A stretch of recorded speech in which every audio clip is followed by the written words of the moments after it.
Hello and most welcome to Heidegger 1235. We are today, or I am today recording in the local parish house. The reason for that is I'm going to have an exhibition here in approximately 3 weeks, and I will also have a display of the different lectures in all of the coming events at the Nobel Prize Committee, where 3 renowned quantum physicists will receive their well-deserved prizes finally. So I will do something extra about this in this exhibition, and this is the first inspirational turn. And I will celebrate that by taking an article from Stephen M Rosen, Splitting the Atom, the Paradox of Proprioceptive Dialogue.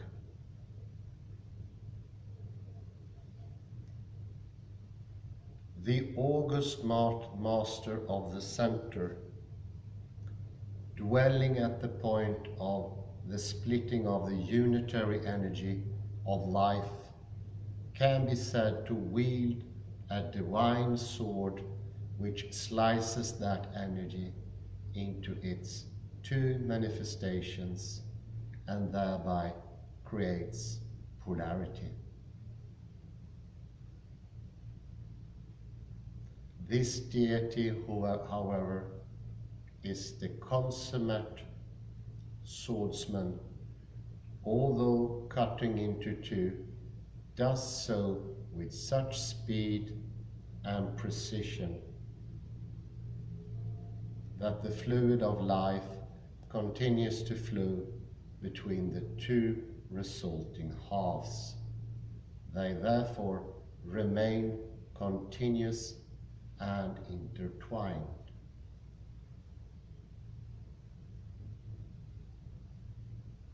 Abstract. The practice of proprioceptive dialogue, PD,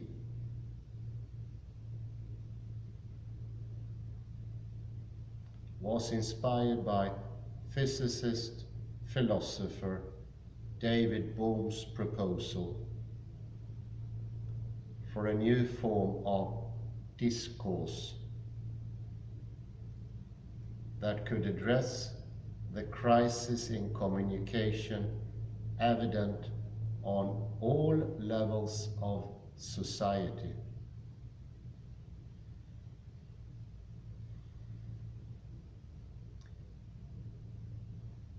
Proprioceptive dialogue experiment in radical honesty is set forth in this paper.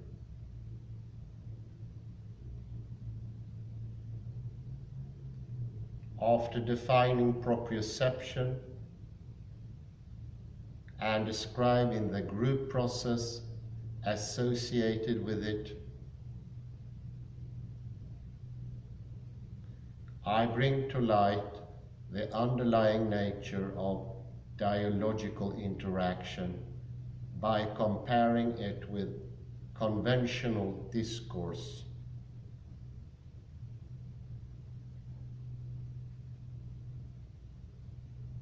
In the latter, self and other are divided and interact superficially.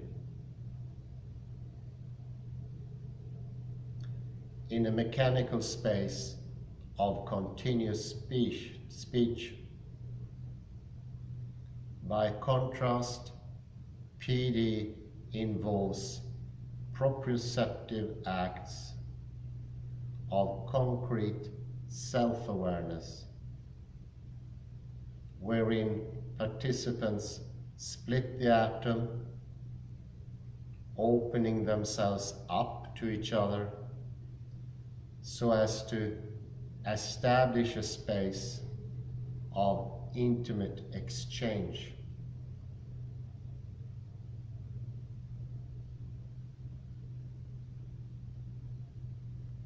In studying the dynamics of this process, I examine the roles played by silence and the proverbal body,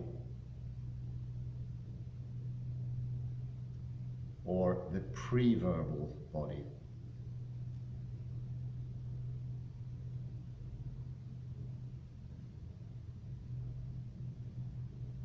Also important to PD are the polarities that develop within and between group members.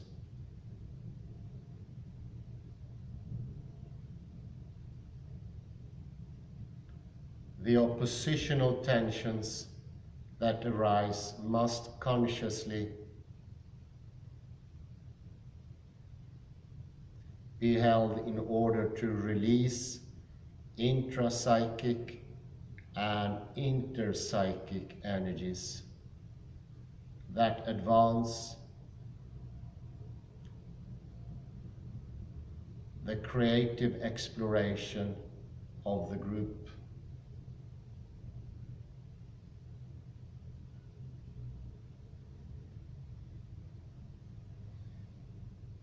The paper concludes with a focus on the paradoxical nature of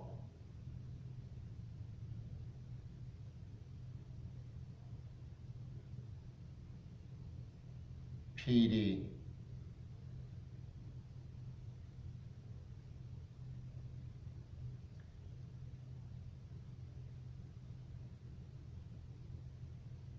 Clarified tangibly through the perceptual geometry of the Necker cube.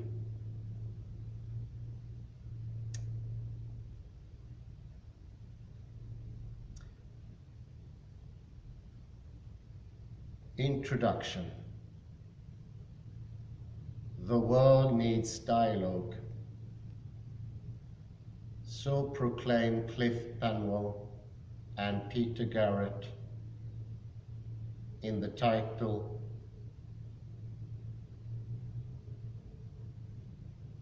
of the 2020 book.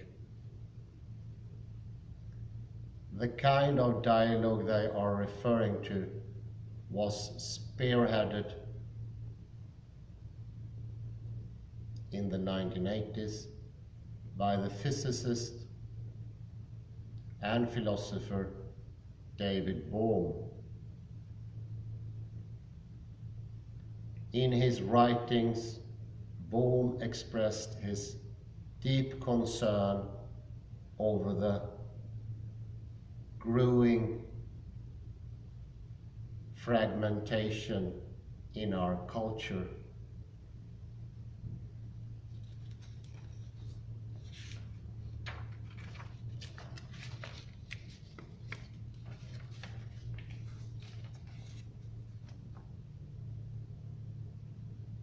Quote, fragmentation is now very widespread.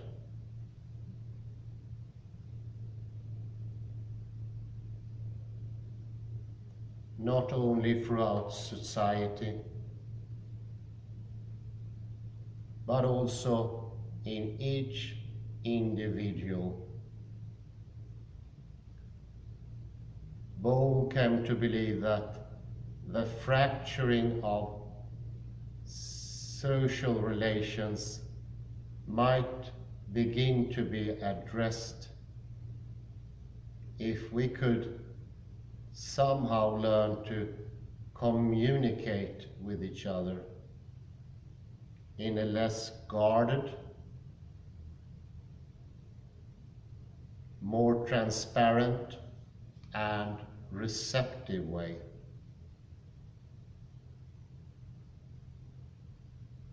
Exploring together the basis of our discord.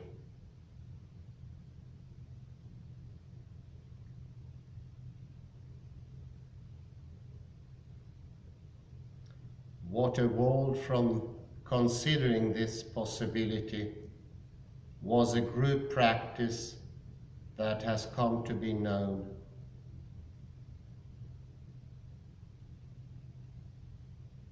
as Bohemian dialogue, or what I call proprioceptive dialogue.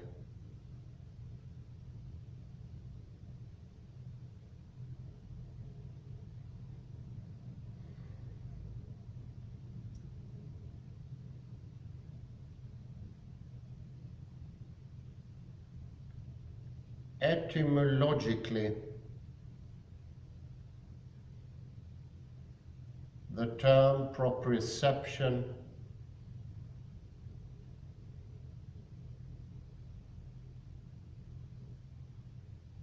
is from the Latin proprius, meaning one's own.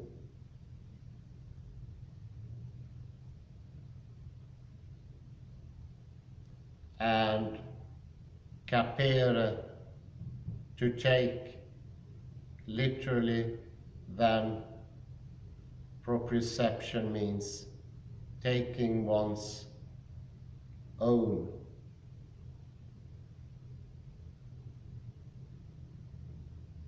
Which can be read as taking of self or self-taking.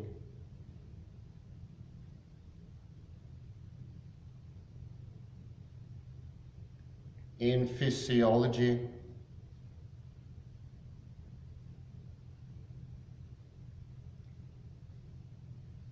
the term signifies an organism's sensitivity to activity in its own muscles, joints, and tendons.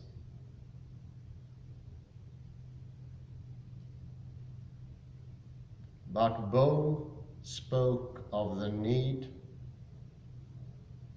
for proprioceptive thought,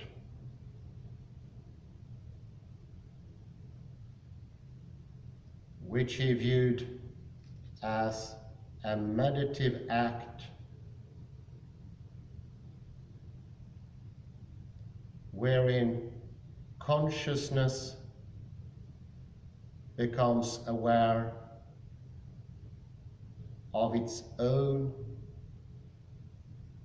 implicate activity.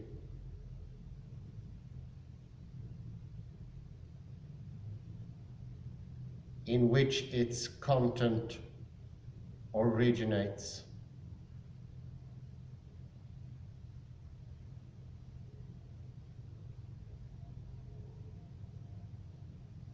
What then is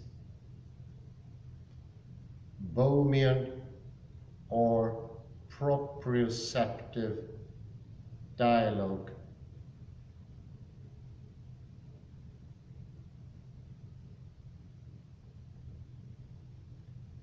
The form of discourse in question is not primarily a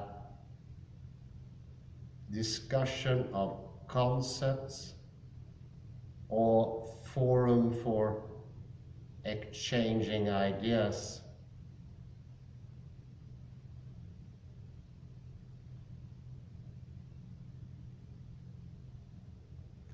It is an experiment in radical honesty.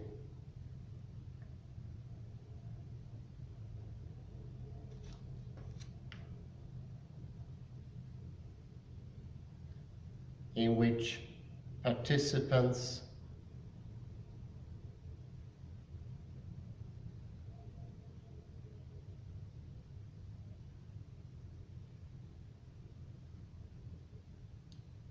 relate to one another on the basis of an awareness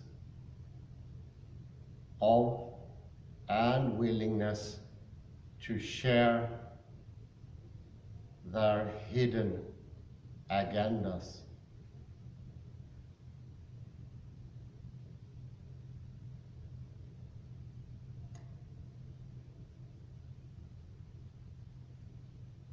Underlying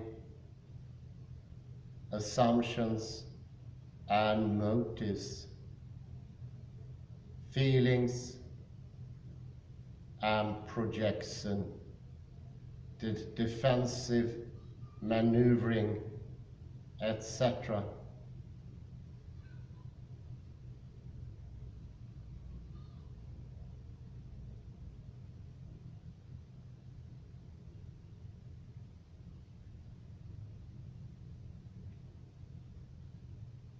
PD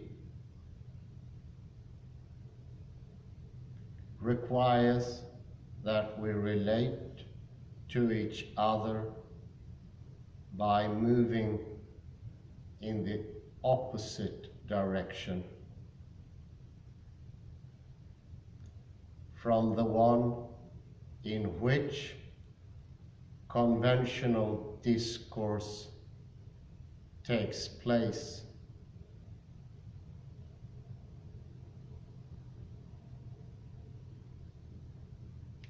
Rather than moving forward,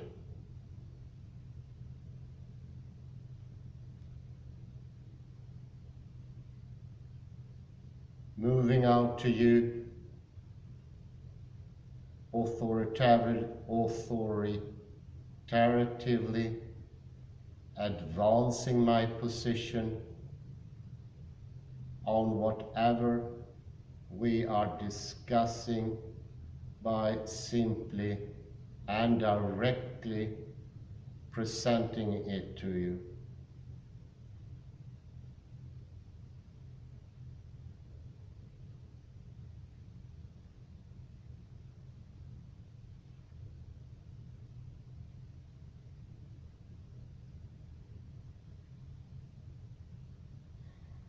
I relate to you in a more circuitous,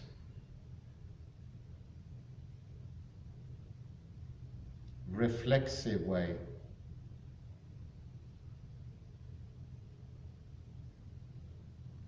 By going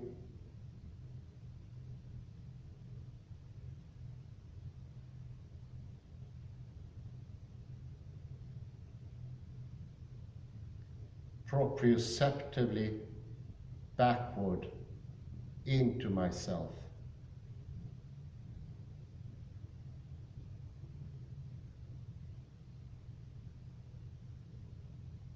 That is to say,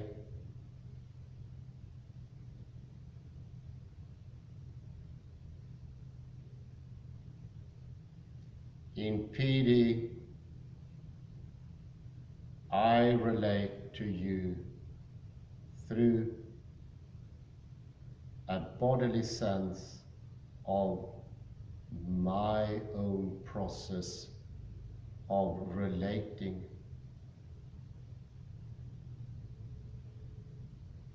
As it is occurring in the moment.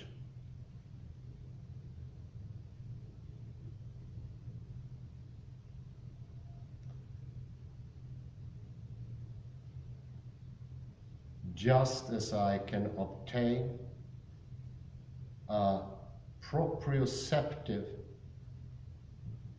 or kinesthetic sense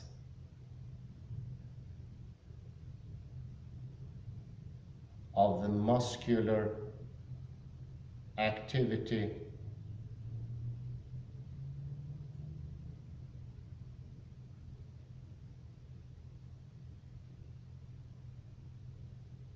in my fingers as I type these words.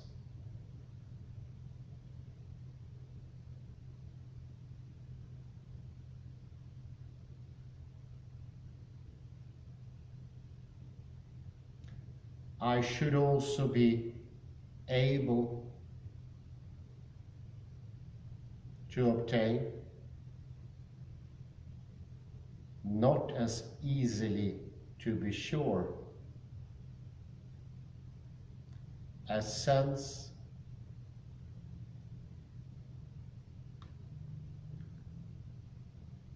of my defensive reactions, impulses, feelings, and opinions.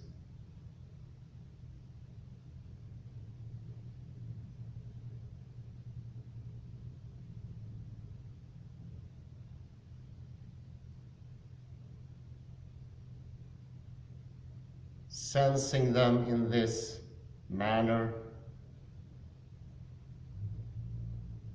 observing them as they are actually taking place within my own embodied psyche, allows me to share them with you.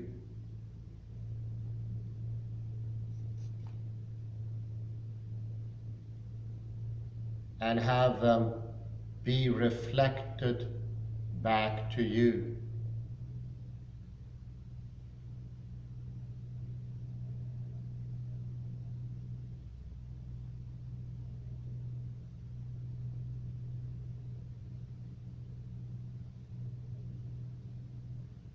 Here I am not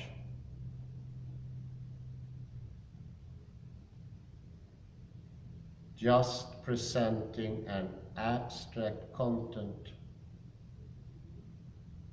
a collection of finished thoughts.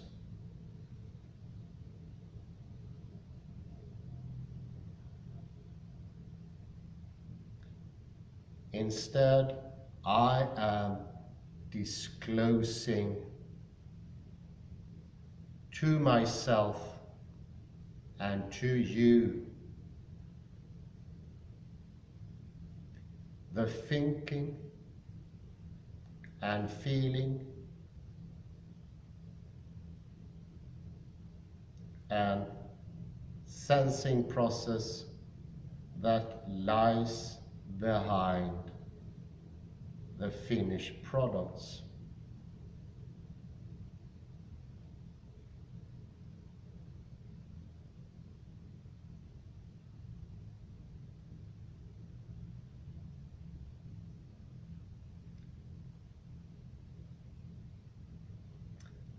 If we can encourage each other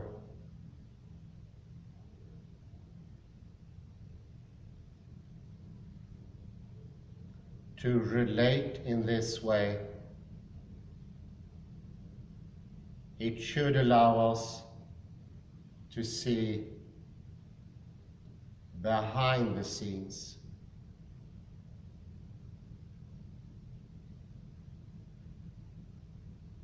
to read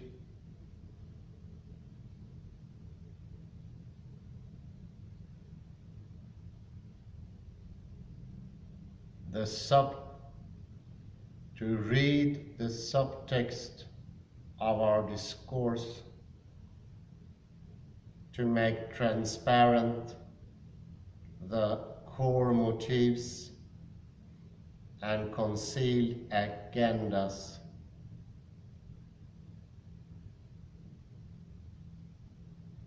that are normally invisible in the defensive posturing of an ordinary interaction.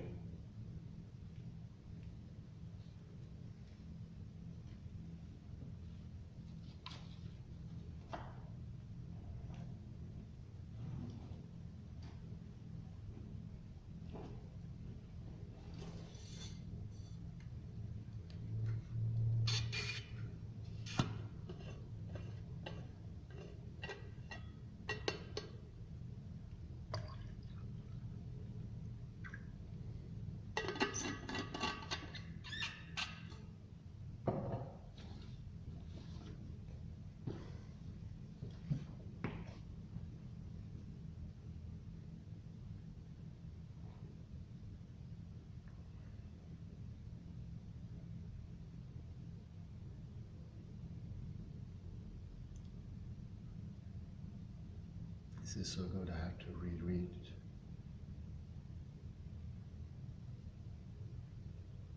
If we can encourage each other to relate in this way, it should allow us to see behind the scenes, to read the subtext of our discourse,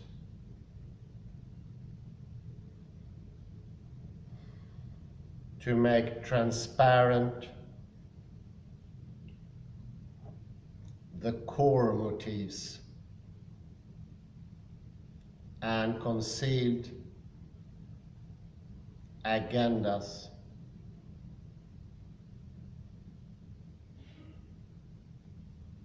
that are normally invisible in the defensive posturing of ordinary interaction.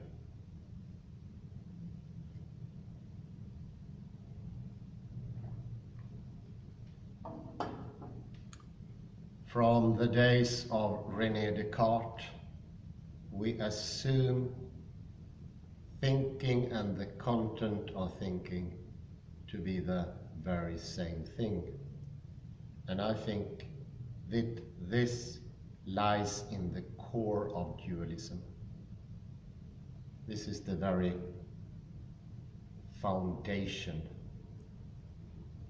If it's set as a foundation, you have dualism. There is no escape. But if you penetrate it, you will be able to see through it.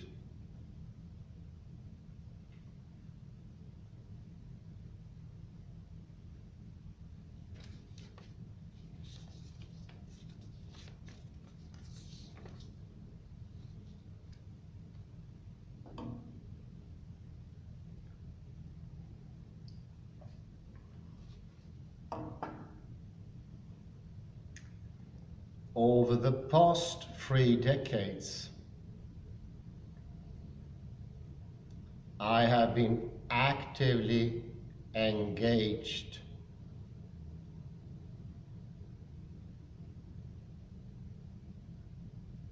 in PD.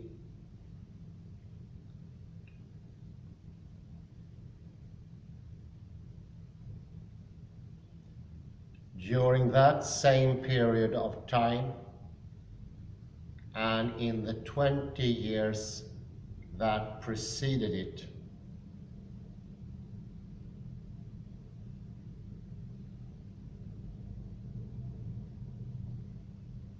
I've also been involved in research on the philosophy of science.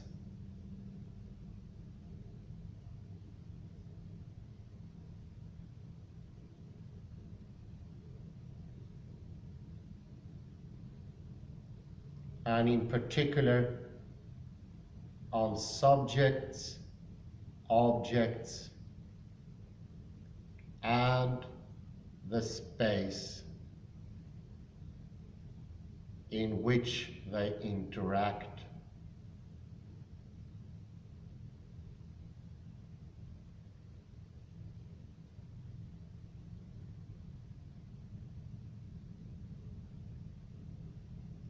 The present paper aims to bridge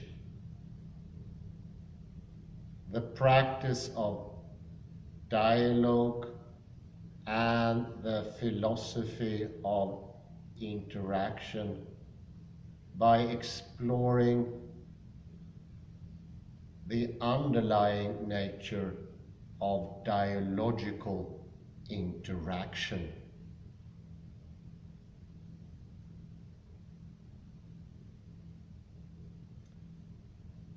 Next paragraph. The nature of interaction in conventional and dialogical discourse.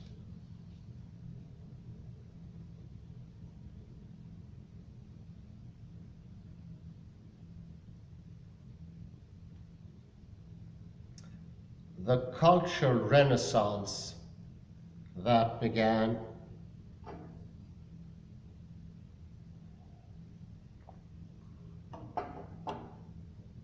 in Europe some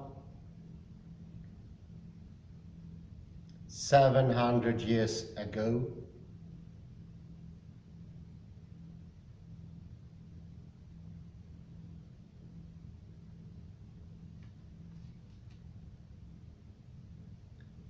brought with it a new mode of interaction between the objects appearing in space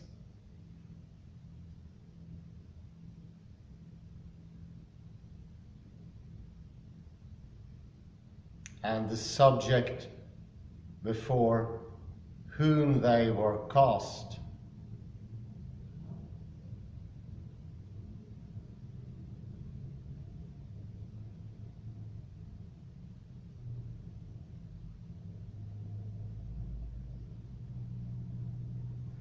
Philosopher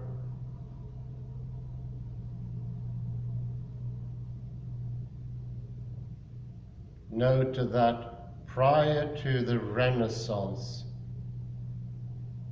the world was more like a garment. Men and women wore about them than a stage on which they moved.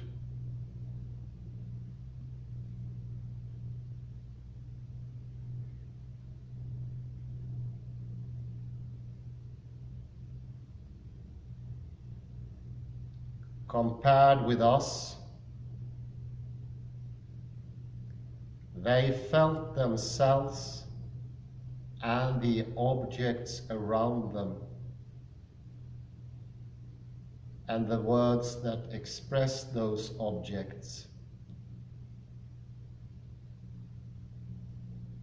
immersed together in something like a clear lake of meaning.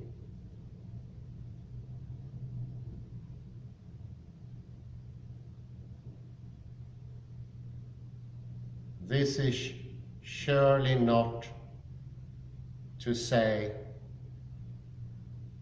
that there was no sense of individuality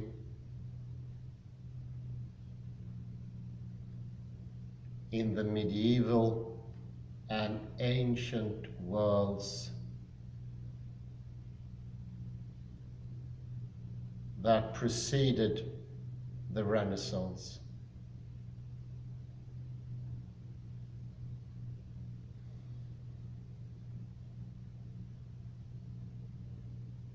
Greek civilization in particular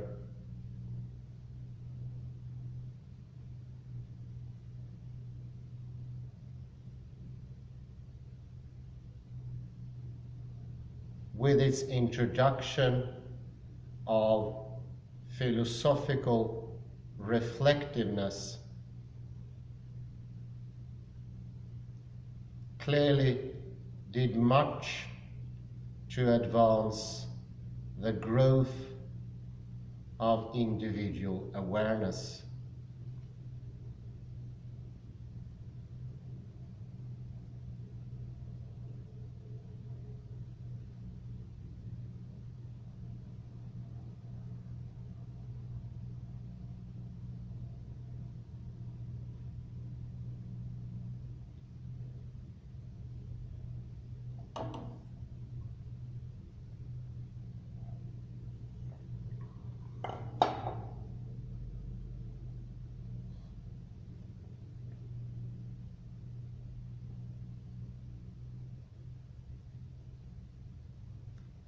But with the Renaissance, the sense of separate individuality was strongly reinforced.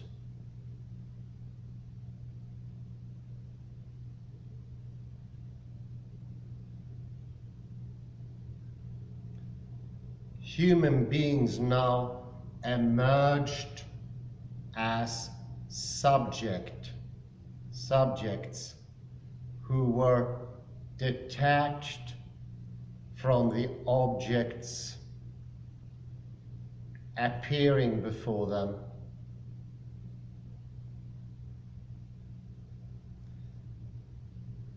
yet still able to decisively influence those objects.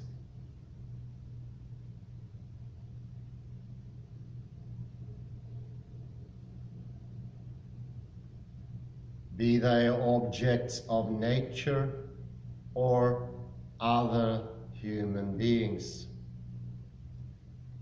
through observation and manipulation.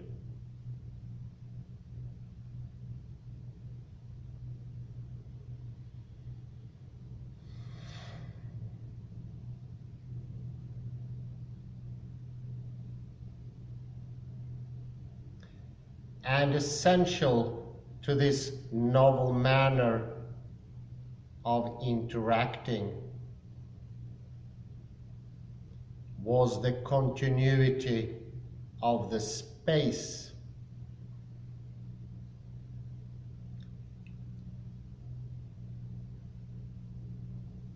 in which it took place.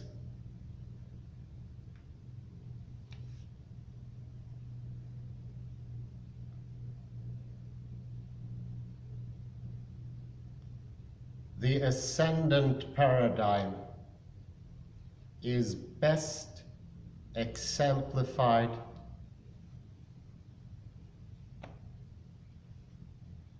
by post-Renaissance science.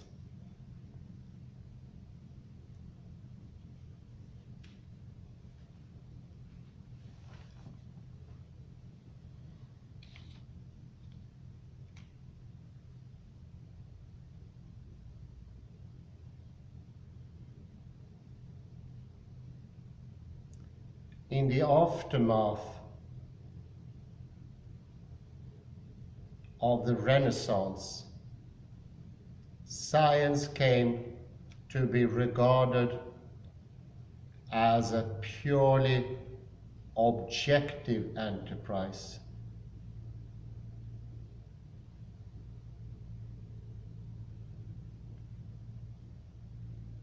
In which the scientists operate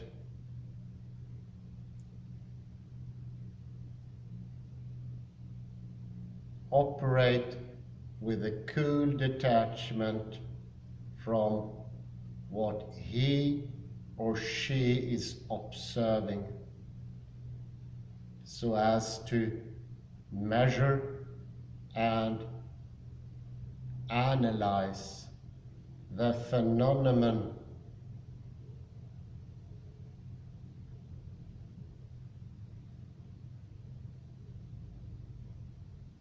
under scrutiny with maximal precision.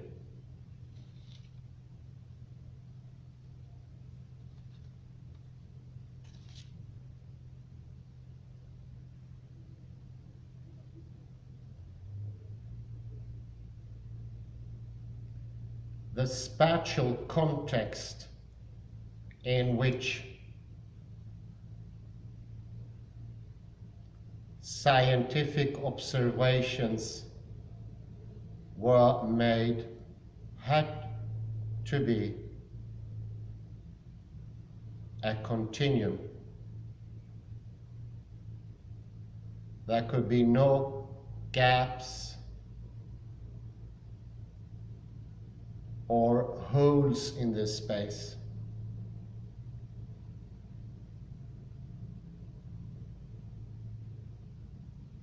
It had to be filled in completely if the observations were to retain their exactness.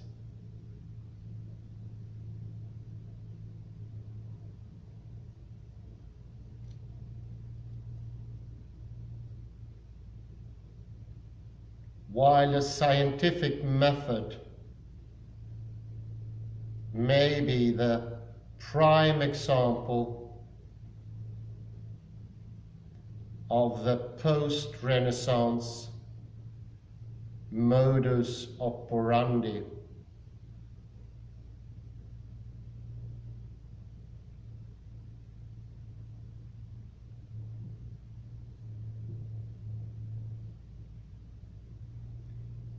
it was hardly the only example. Philosophers David Lavery and Jean Gebser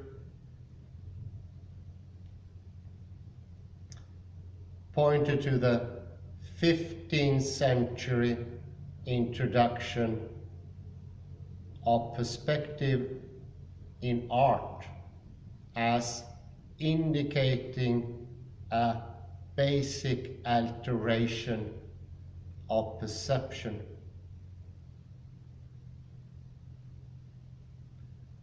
The artist now stood completely apart from others and from nature.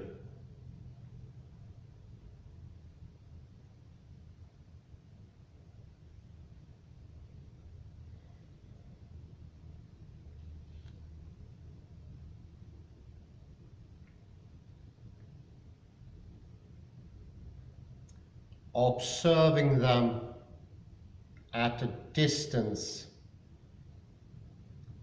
from the fixed point of reference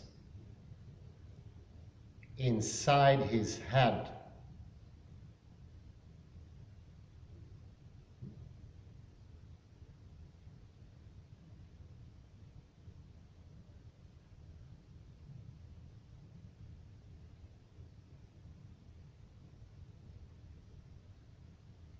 Gebser's recognition of the broad implications of perspective led him to speak of the Renaissance as ushering in a perspectival world.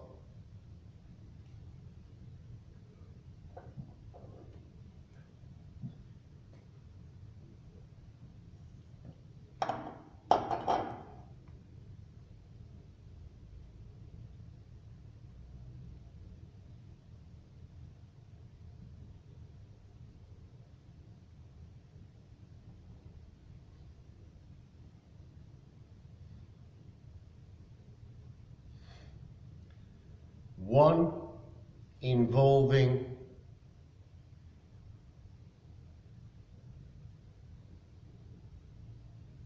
an emergent objectifying consciousness,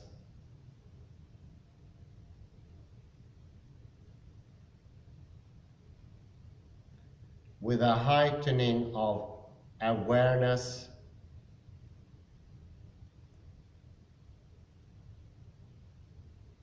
accompanied by an increase of personal ego consciousness.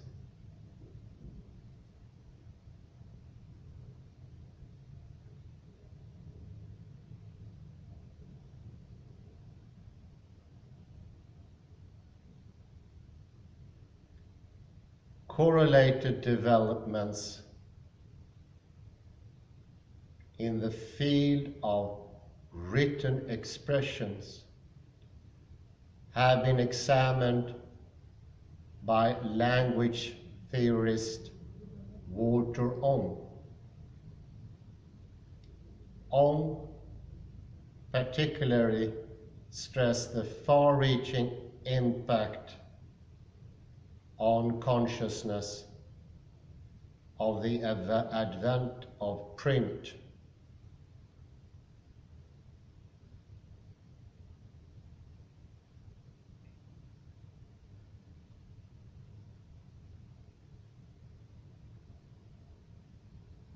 how this novel medium, standardized, objectified, and specialized language for use by a detached, abstractly self-possessed individual.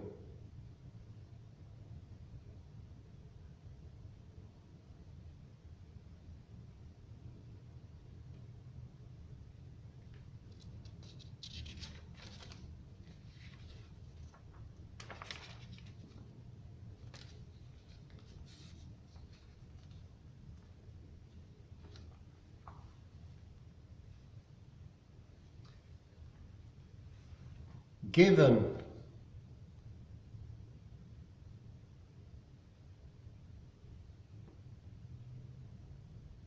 the pervasive influence on human culture of the new paradigm, if it was evidenced in the medium of written language,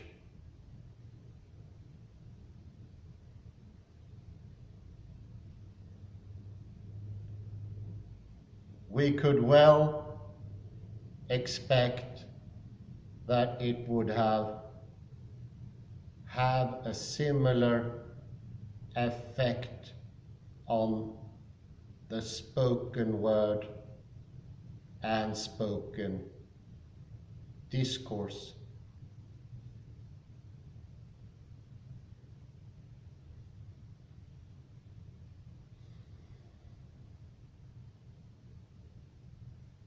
In previous writings, I suggested a formula that summarizes the post-Renaissance framework for interaction.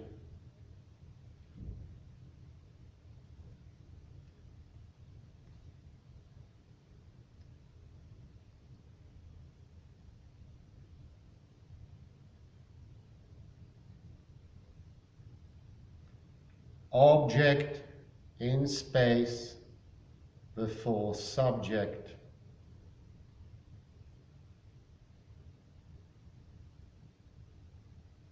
Conventional discourse is governed by this formula.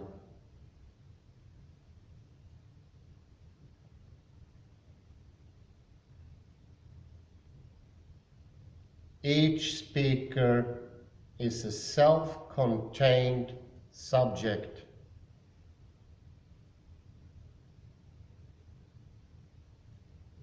An insular center of identity standing apart from other speakers. In this closed, self-subsistence posture that shuts the other out. The other is objectified, related to as object.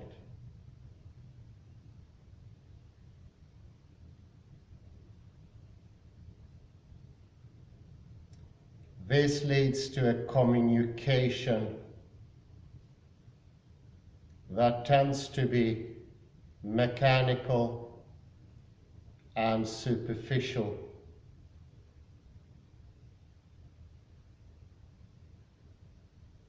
According to Bohm, in the mechanistic order, entities interact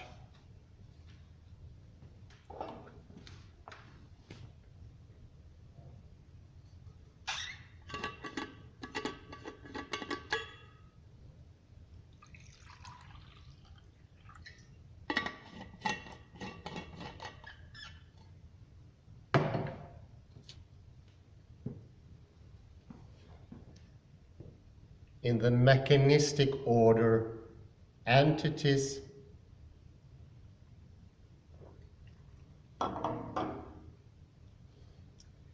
interact through forces that do not bring about any change in their essential natures.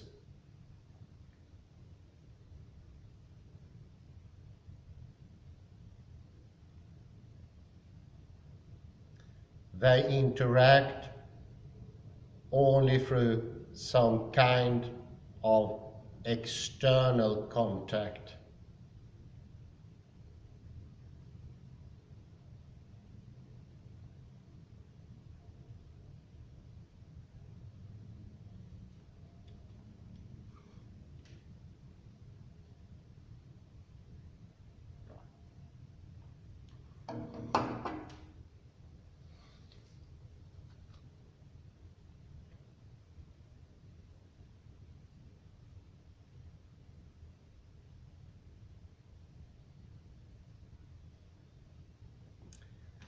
This approach is evident in mainstream contemporary discussion.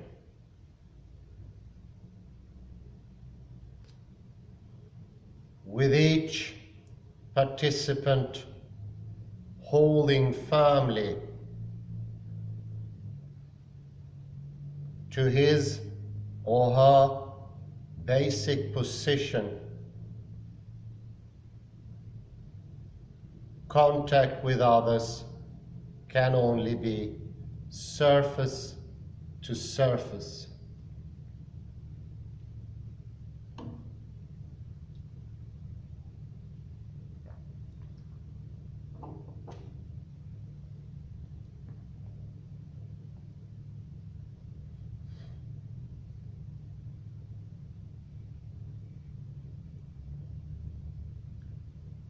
The space of this discourse is essentially continuous.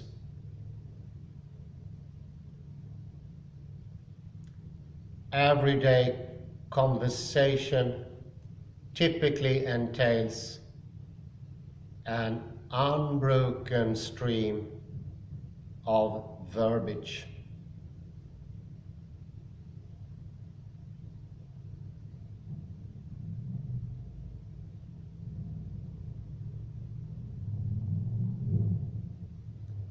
Our thoughts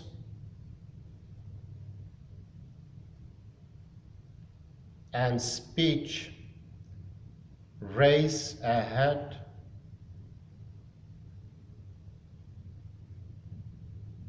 in a continuous exchange of words with little silence.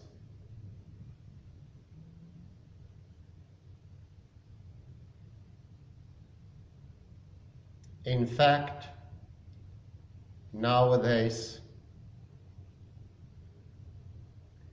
we often interrupt each other and talk over each other.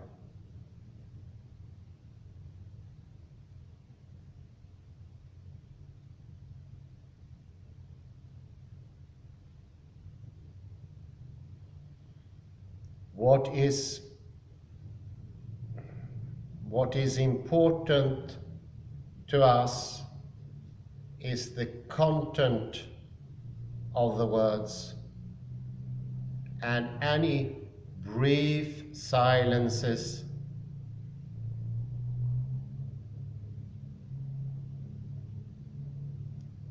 that arises are ignored.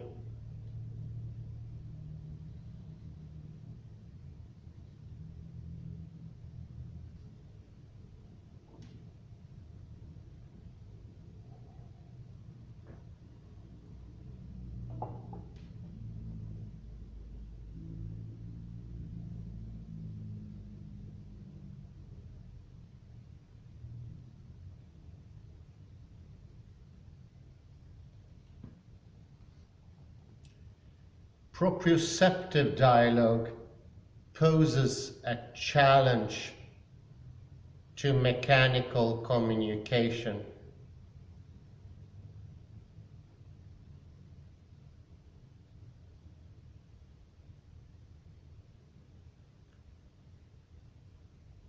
To appreciate how post-Renaissance individuality is called into question in PD, consider the word individual.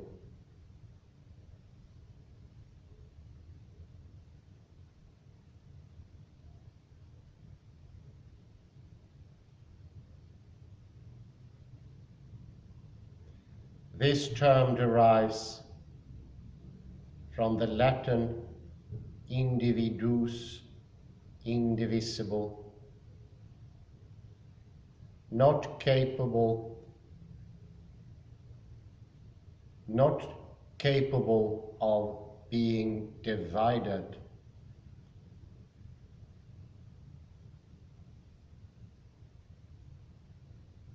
A closely related word is atom, which derives from the Greek atomos, indivisible.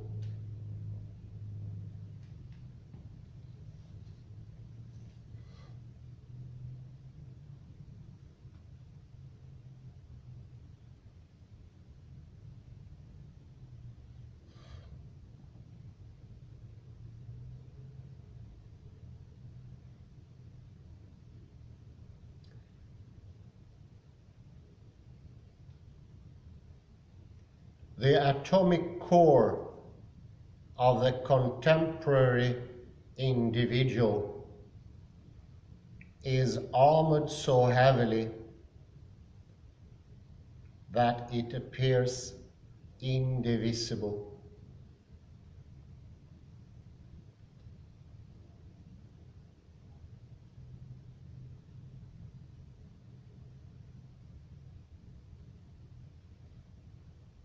In interacting with others, such individuals are not likely to undergo any changes in their essential nature.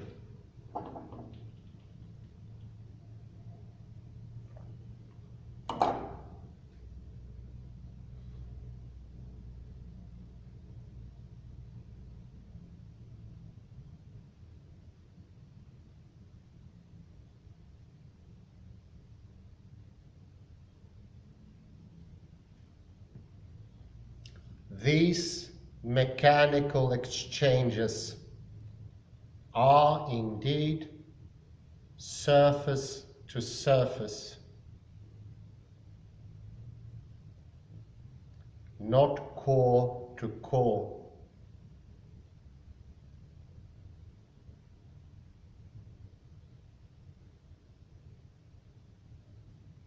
Since the atomic core is well defended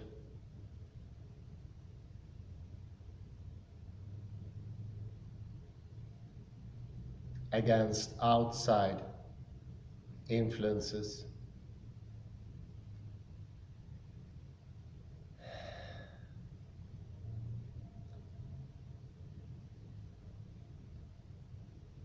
In contrast, PD looks to split the atom.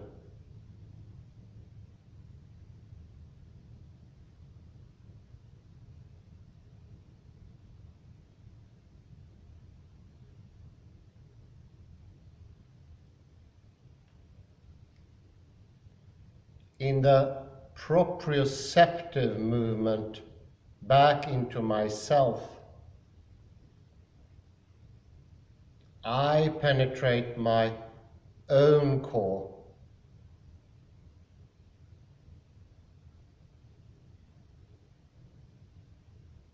Like splitting of the atom that gave rise to the atomic bomb.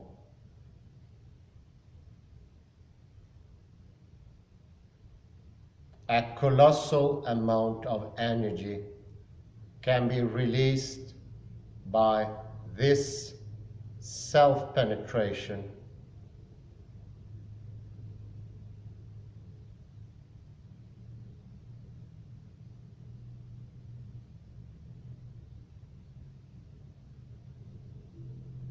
but contrary to the catastrophic events at Hiroshima and Nagasaki, brought forth by the manipulation of objectified matter,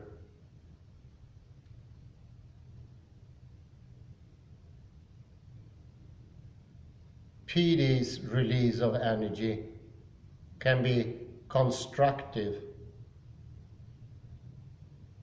can lead to social healing,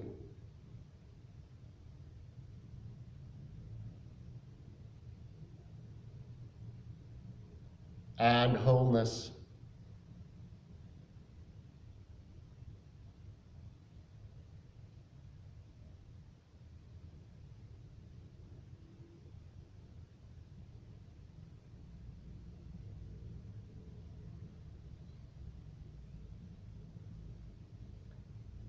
For by opening myself proprioceptively in the course of dialogue,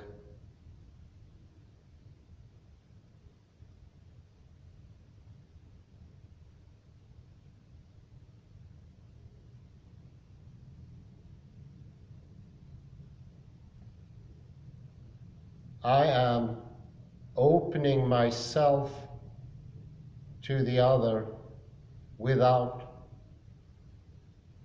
objectifying,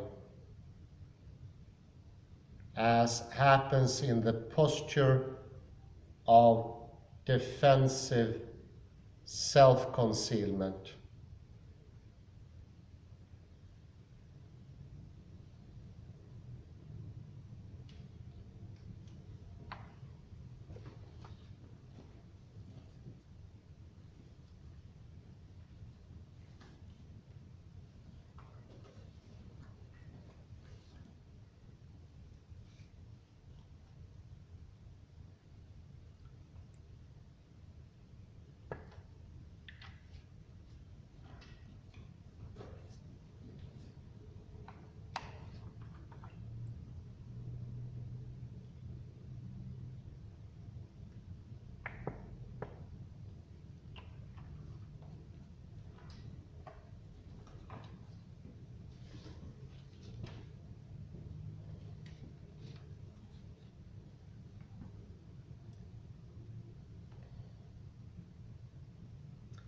The notion of a psychically based form of atom splitting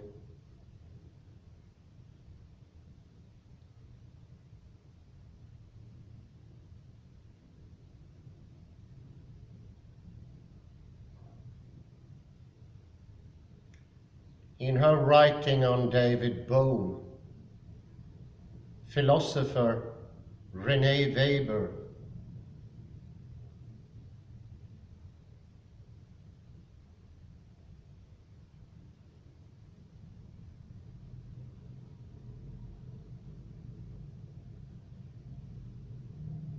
spoke of a psychological atom smashing.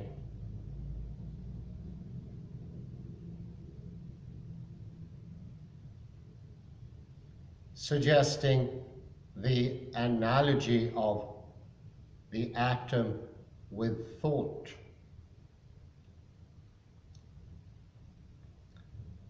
And with an alleged thinker whose author's thought.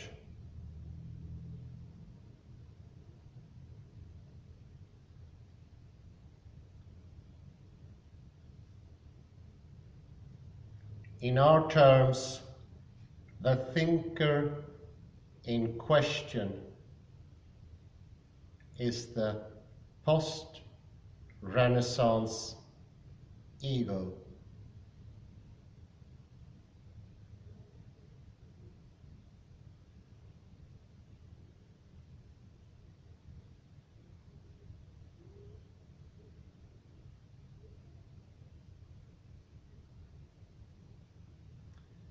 this thinker or ego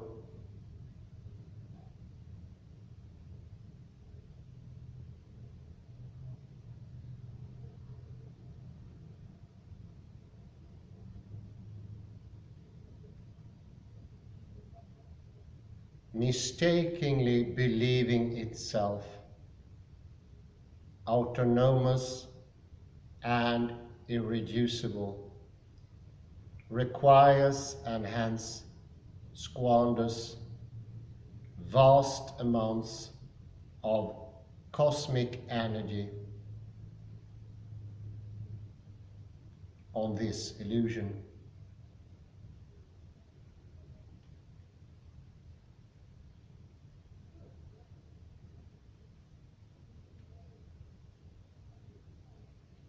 In smashing the atomically constituted ego, the energy liberated is unbound and flowing.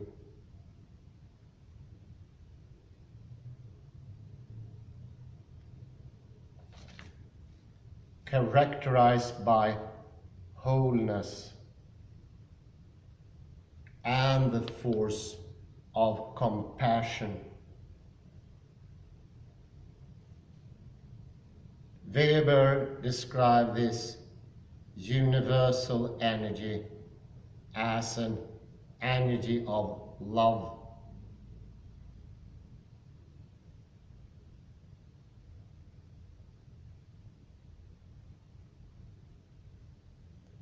She further noted that while smashing the atom in conventional physics,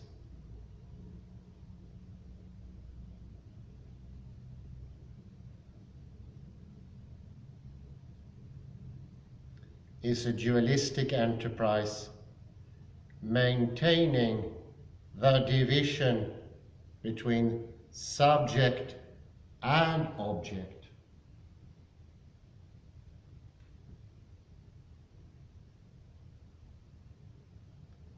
Psychological atom smashing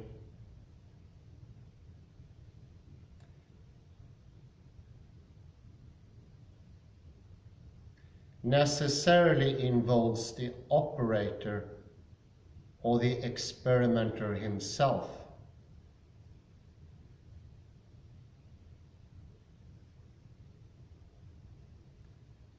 Weber's prime example of a psychological atom smasher was David Bohm.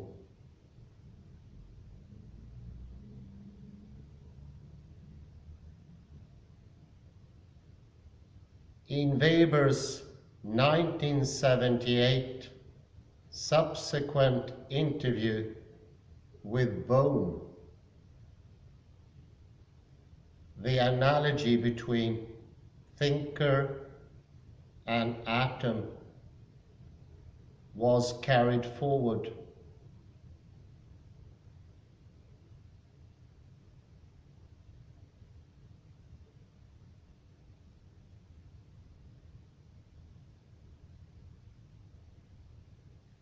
Here Bohm spoke of the transformation of the atom, emphasizing the need for assembling a great enough number of atoms to reach the energy required for a chain reaction.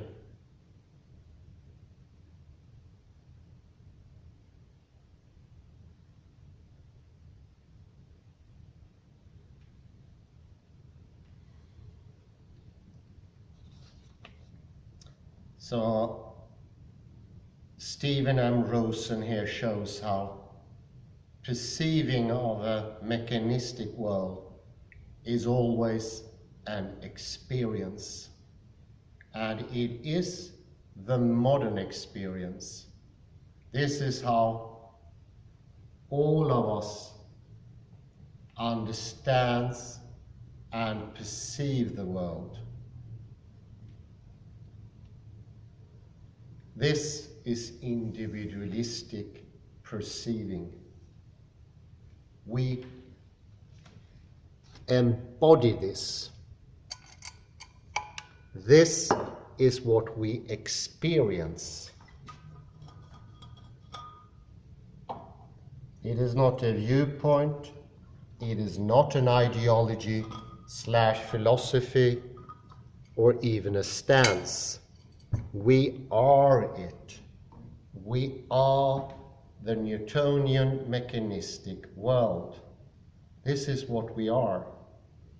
Saying anything else would be intellectual dishonesty. Even worse would be psychological dishonesty.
Emphasizing the need for assembling a great enough number of atoms to reach the energy required for a chain reaction.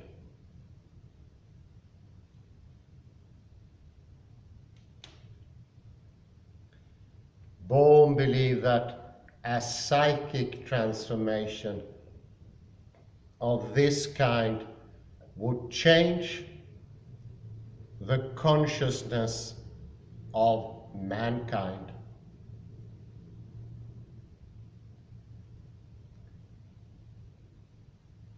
Bringing human beings into contact with the implicate order.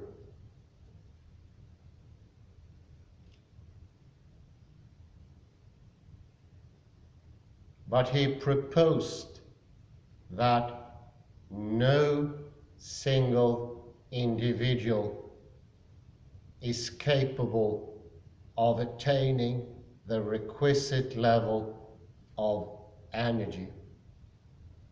It cannot be done on an individual level.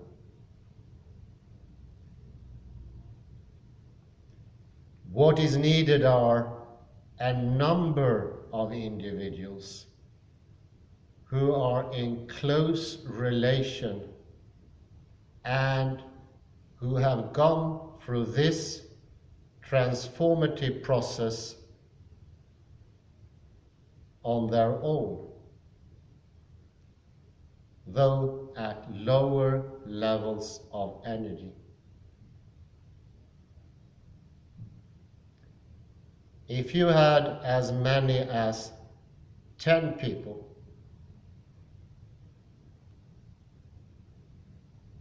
or 100 people, they would have a power immensely beyond one.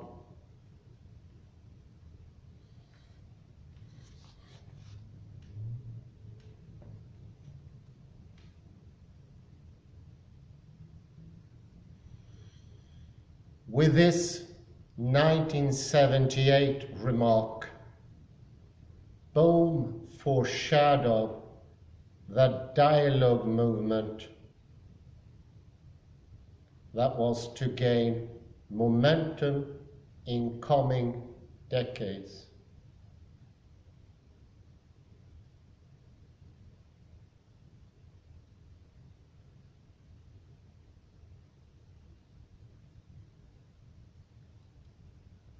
And I suggest that the key to the atom splitting that occurs in such dialogue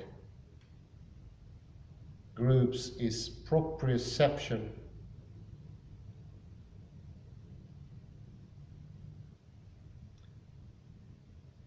The release of energy in proprioceptive dialogue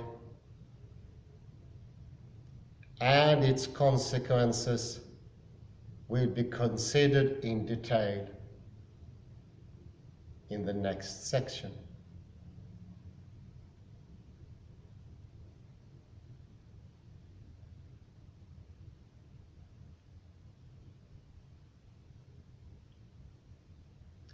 Note that while Weber and Bohm tended to frame psychological atom smashing in cosmic terms, the present essay takes a more practical approach.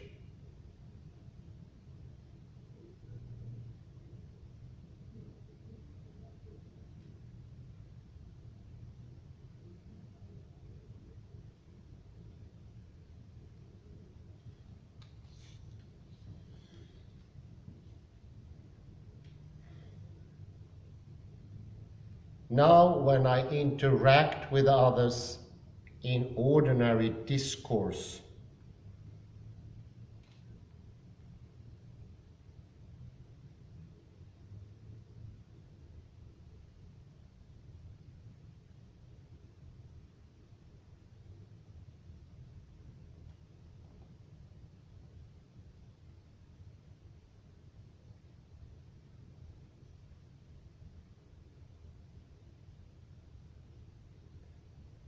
the words at my command typically function in the service of the post-Renaissance ego.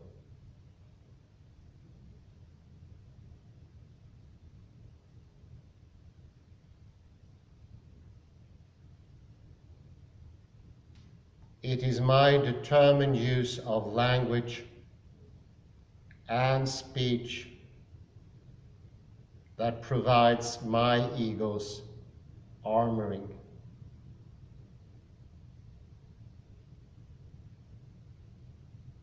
In PD's splitting of the atom, what plays the decisive role is silence.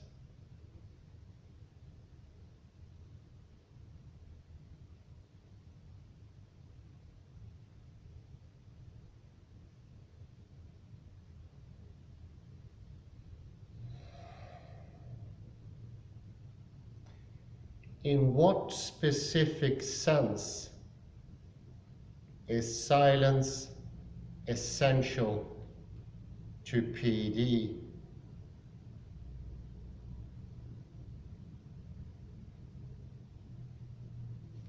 Silence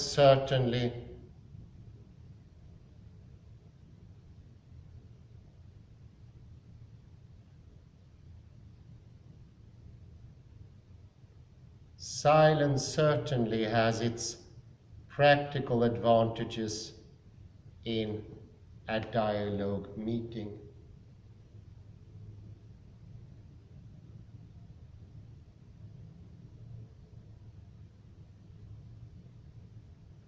It gives participants a chance to process and digest what has been said.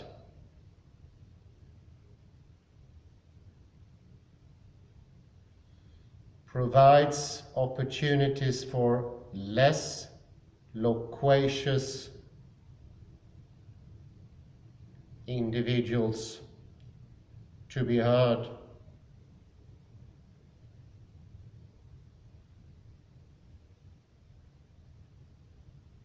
And so forth.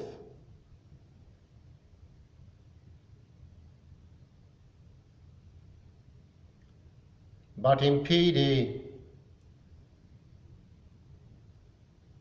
silence means more than that.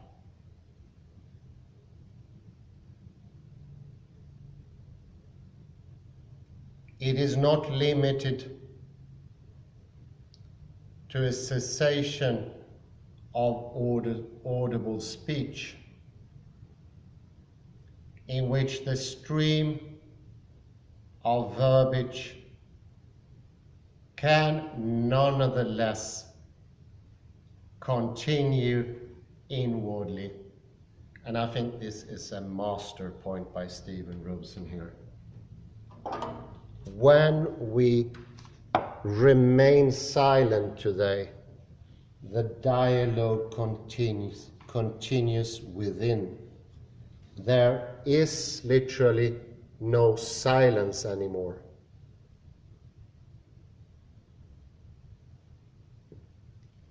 The silence you hear externally is just the temporarily stopping of talking, and that temporarily stopping of talking can continue for decades.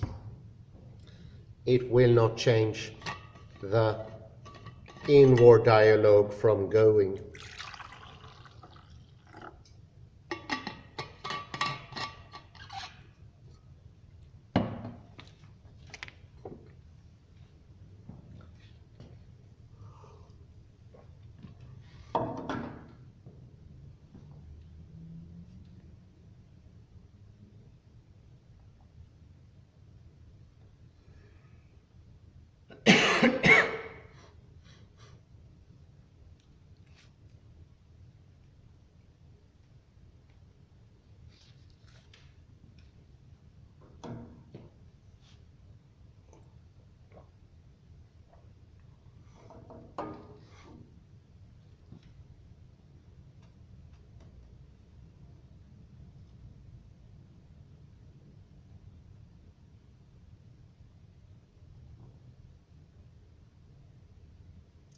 Rather, it entails the interior silence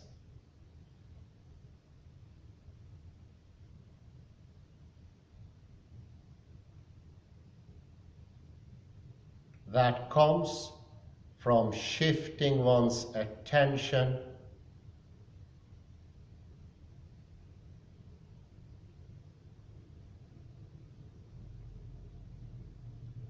proprioceptively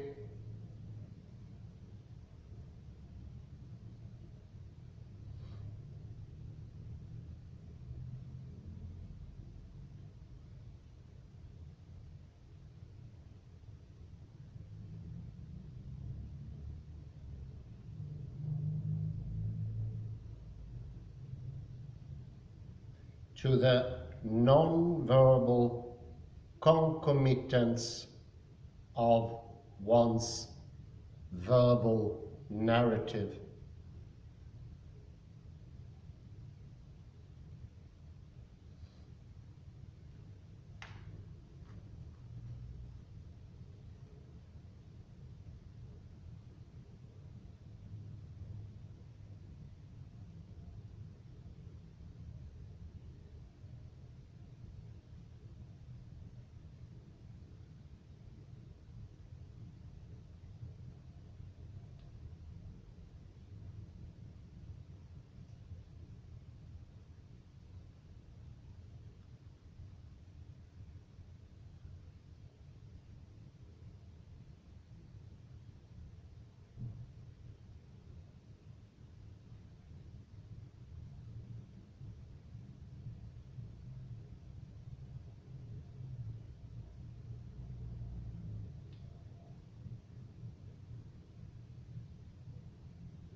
Suppose, for instance, that a dialogue participant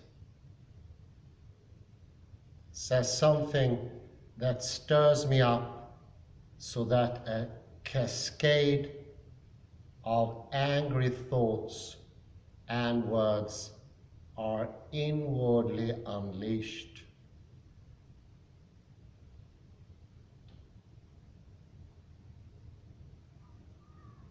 Though I might normally get caught up in such a reaction,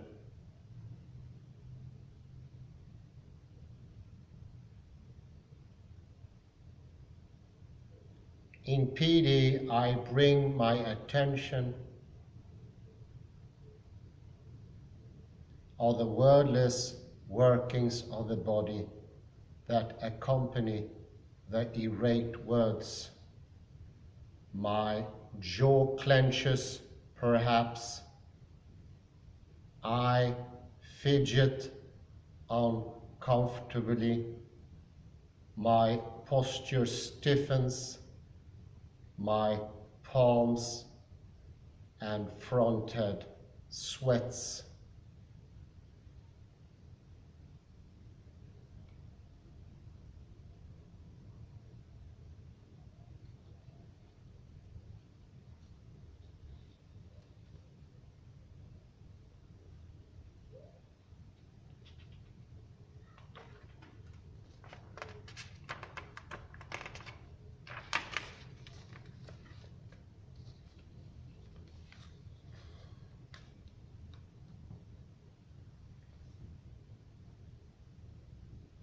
In this regard, Bohm collaborator Lee Nicole notes Bohm's emphasis on attending to the body when practicing dialogue.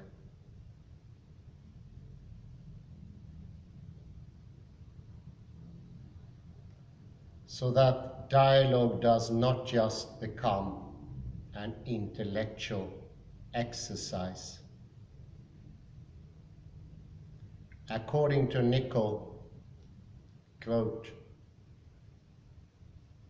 Bohm proposes that we use the body as a source of immediate, concrete feedback for our inquiry.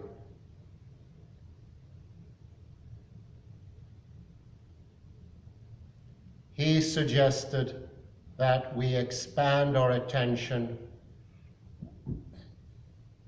usually focused on our mental reactions arising from provocations to the ego.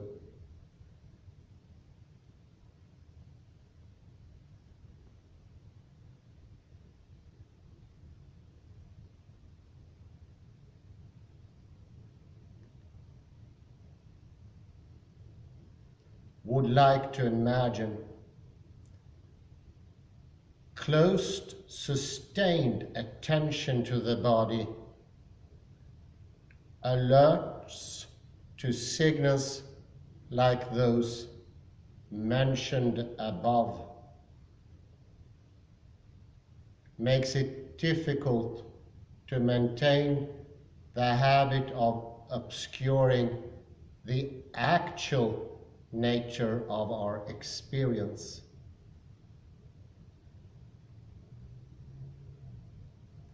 One effect of giving attention to the body, thus, is to bring our conscious awareness more closely in line with what is actually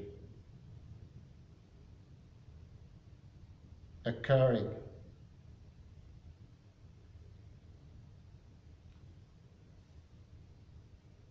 Therefore, in the example I gave of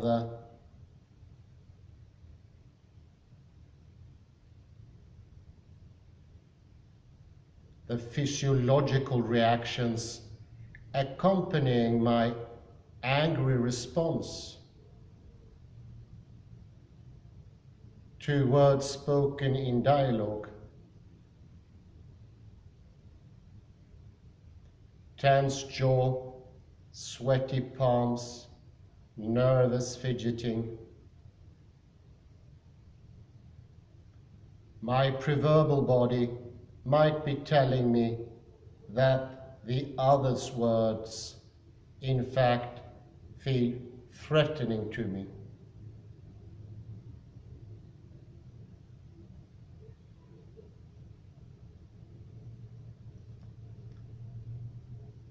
But I suggest that PD can take me even deeper into the preverbal body,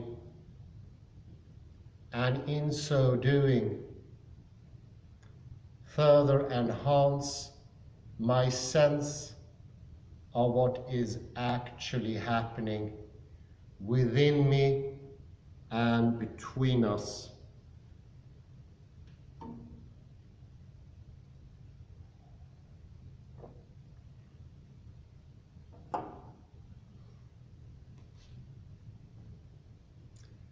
The psychologist Eugene Gendlin described a proprioceptive practice he called focusing, wherein a psychological issue is addressed by tuning into the body at a deep level in order to gain a felt sense of the problem.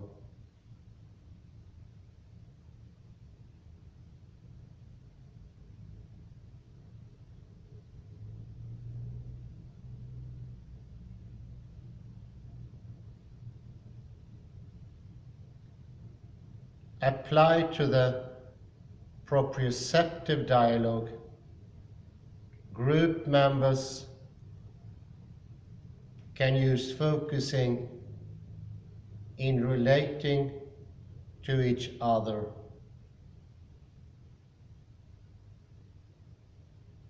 In the example I've given, the proprioceptive challenge for me now would be to bring my attention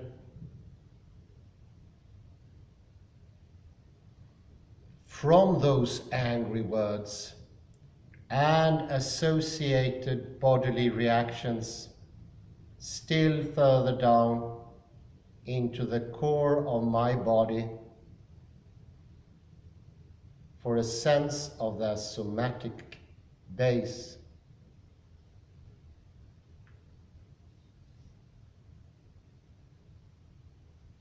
What is the anger telling me down here?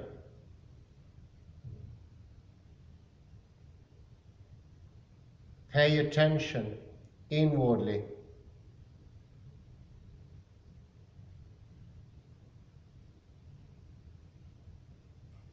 Gendlin urges